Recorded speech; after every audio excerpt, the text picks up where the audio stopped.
बोडो ओमा बेदोर क्यों खाते हैं?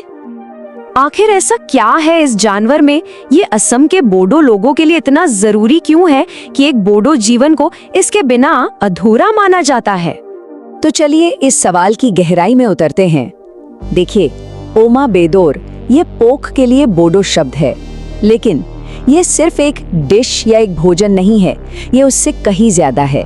इसे एक संपूर्ण सामाजिक तथ्य कहा जा सकता है, मतलब एक ऐसी संस्था जो बोडो लोगों के होने के, उनके अस्तित्व के हर एक पहलू से जुड़ी हुई है। इस रिश्ते को समझने के लिए हमें बहुत पीछे जाना होगा। इसकी कहानी शुरू होती है एक प्राचीन सहजीवी बंधन से, मिट्टी और सुहरबाड़े के बीच के रिश्ते से। ये रिश्ता कोई नया नहीं, बल्कि हजारों साल पुराना है। सोचिए, लगभग 6000 ईसा पूर्व की बात है, जब बोडो लोगों के पूर्वज चीन से आए तो वो अपने साथ एक पूरा पैकेज लेकर आए थे। इस पैकेज में 2 अहम चीजें थीं, एक गीले चावल की खेती और दूसरा सुअर पालन। और जब बोडो कचारी जनजातियों ने ब्रह्मपुत्र घाटी में बसना शुरू किया तो उन्होंने इसी सिस्टम को अपनी नींव बनाया। धान का खेत और सुअर बाड़ा एक दूसरे से जुड़े हुए। और पता है, ये एक परफेक्ट मैच था। क्यों? क्योंकि सुअर मवेशियों की तरह नहीं होते जिन्हें चरने के लिए बड़े बड़े मैदान चाहिए। वो तो बसे हुए गांव में ही आराम से फलते फूलते हैं। खेती से निकला कचरा, चावल बनाने के बाद बचे हुए दाने, ये सब खा लेते हैं। तो सुअर असल में कर क्या रहा है?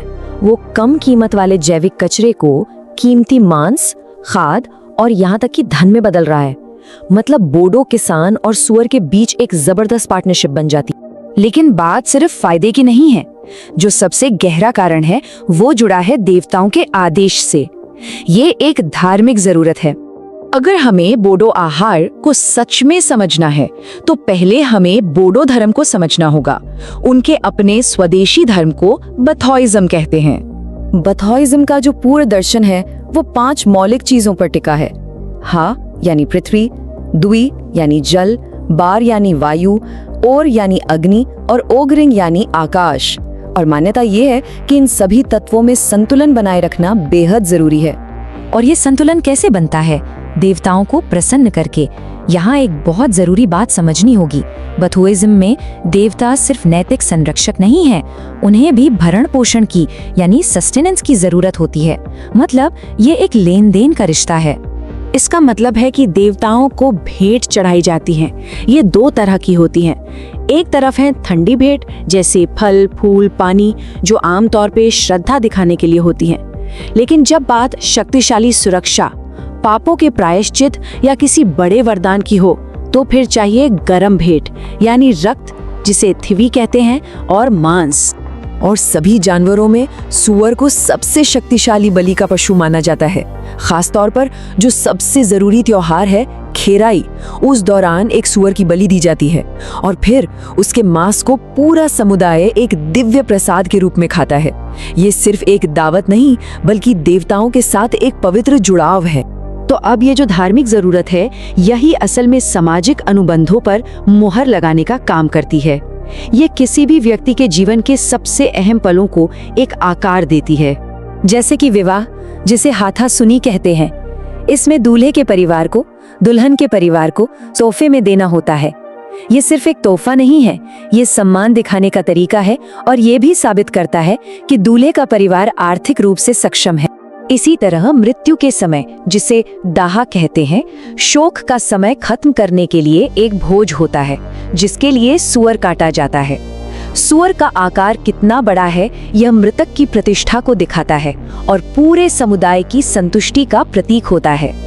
और मेहमान नवाजी की तो बात ही अलग है। दाओ ओमा यानी चिकन पॉर्क, ये शब्द ही एक अच्छे पूरे भोजन का दूसरा नाम है। किसी मेहमान को अगर ओमा बेदोर परोसा जाए तो ये सम्मान का सबसे बड़ा प्रतीक माना जाता है। सामाजिक और धार्मिक महत्व तो है ही, लेकिन सुअर का एक बहुत बड़ा आर्थिक महत्व भी है। सच पूछिए तो ये एक चलता फिरता बैंक है। हाँ बिल्कुल, एक पारंपरिक बोडो घर में सुअर को एक जीवित बैंक की तरह देखा जाता है। ये घर की एक मुख्य संपत्ति है। मान लीजिए अचानक पैसे की जरूरत पड़ गई, कोई मेडिकल इमरजेंसी आ गई या बच्चों की फीस भरनी है, तो एक सुअर को तुरंत बेचकर नकद पैसा जुटाया जा सकता है। और इस वजह से एक आत्मनिर्भर आर्थिक चक्र बनता है। जरा सोचिए, बोडो चावल उगाते हैं जिसे माई कहते हैं। उस चावल से बनती है राइस बियर यानी जौ। बियर बनाने के बाद जो अनाज बचता है वो सुअर के लिए बेहतरीन चारा है, और जब सुअर अच्छा खा पी कर तैयार होता है तो उससे धन भी मिलता है और खेतों के लिए कीमती खाद भी। मतलब पूरा चक्र अपने आप चलता रहता है। चलिए अब आते हैं आधुनिक दौर में और देखते हैं कि कैसे ये प्राचीन भोजन आज एक शक्तिशाली राजनीतिक पहचान बन गया है, मानो ये प्लेट पर रखा एक झंडा हो। 20वीं सदी की शुरुआत में बोडो समाज में एक तरह का विभाजन हुआ। एक तरफ थे पारंपरिक बथो अनुयायी जो सुअर पालते थे, राइस बियर पीते थे और रक्त बलि भी देते थे। दूसरी तरफ ब्रह्मा धर्म सुधार आंदोलन शुरू हुआ, जिसने वैदिक प्रभाव में आकर इन प्रथाओं को छोड़ने पर जोर दिया। उन्होंने सुअर पालना छोड़ दिया और बलि की जगह फूलों की भेंट चढ़ाना शुरू कर दिया। लेकिन समय के साथ पासा पूरी तरह पलट गया। जिस चीज को कभी कलंक माना जा रहा था वो अब गर्व का प्रतीक बन गई। आज पोर्क खाना एक तरह से ये ऐलान करना है कि मैं बोडो हूँ, मैं इसी मिट्टी का हूँ और मुझे अपनी परंपराओं पर गर्व है।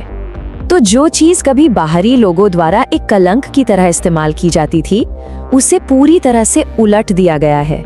आज ओमा बेदोर बोडो जातीय गौरव और उनकी हिम्मत का एक यूनिफाइंग सिंबल, एक एकीकृत प्रतीक बन चुका है।